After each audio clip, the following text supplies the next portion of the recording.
Hey everyone, I'm Joy Lewis, author of Young Adult and New Adult Fantasy. This is my story. Today I want to share with you a little bit about why I started writing, my personal background, and just who I am as a person.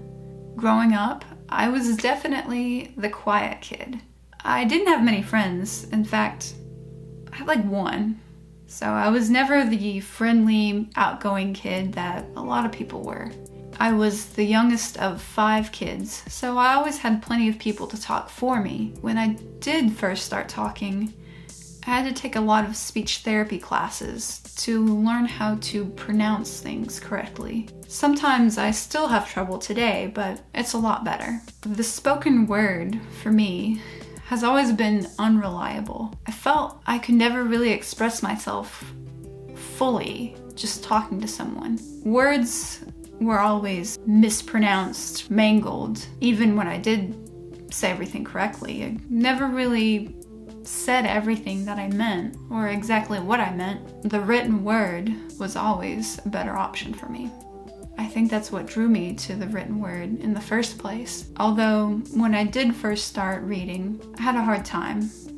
I actually got held back in kindergarten because I couldn't read. So I had a rough start into literacy. But a few years later, when I was 8, in the 2nd grade, my class was having a contest voluntarily where you could write and illustrate your own book.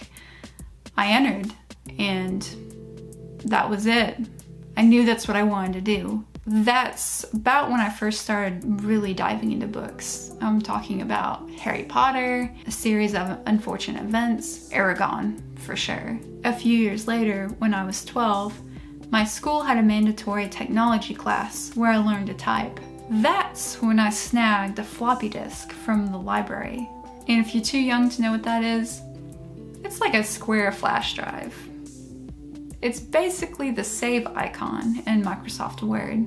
At home, we didn't have access to the internet. We had one computer that my dad used for work, so there was no hope of having something reliably saved on that computer. So I would take the storage disk, put it into the computer at home, and could keep it saved on it, take it back to school, back to the library. I was unstoppable. I started writing my first book. While that book never got finished, and I'm pretty sure the floppy disk has long been obliterated in some landfill, I knew that's what I wanted to do for the rest of my life, and that I could do it. Flash forward to college, I majored in English with that in the back of my mind. Of course, by then, I'd given up the idea because it seemed impossible. Actually, it seemed nonsensical. Like the sort of thing you tell grown-ups that you want to be when you're a kid. No one actually grows up to be an astronaut or a president. Seemed like the same thing for me, but I always kept that hope a little bit.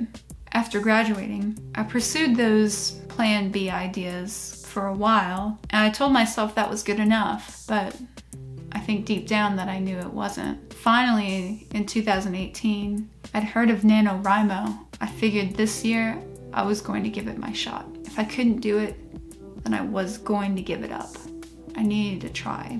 If you haven't heard of NaNoWriMo, it's National Novel Writing Month, which comes around every November. It's basically a challenge to write 50,000 words in 1 month, which at the time, writing a novel, it seemed impossible. Sure, I'd written short stories, bits, pieces of a book here and there, but a whole complete novel? Real people didn't do that. That was the work of gods, superheroes walking the earth. But I figured I'd try. It was quite possibly the hardest thing I've ever done. Harder than those 4 years of lit classes, and those were pretty hard. But at the end of the month, I had something. And a few months later, I had a complete book. I felt better than I had in the last year after graduating. I knew I had to do this. In the meantime, I'd researched and learned about the thriving indie publishing community. People were doing this for real. People were living out my dream, and they were making good money. They were doing the things. If they were doing them, why couldn't I? After about a year more of prep and more writing, I released my first book in 2020. Totally different book, totally different story and genre, but I knew that's what I was meant to do.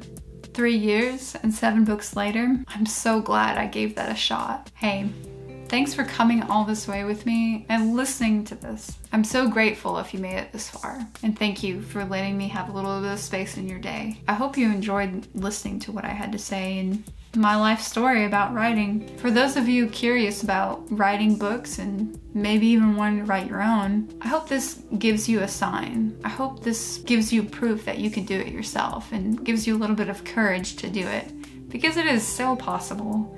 It is so doable. Thanks for listening. Thanks for listening to my About Me video. Do you know I have some of my audiobooks for free on this channel? I'll link to one over here. If you want to help support me, please consider subscribing, as this lets me put out more audiobooks to this channel. You can find my books for purchase on Amazon, or you can check out my website joylewisauthor.com and get this one for free. Check out the links in the description. Keep on reading.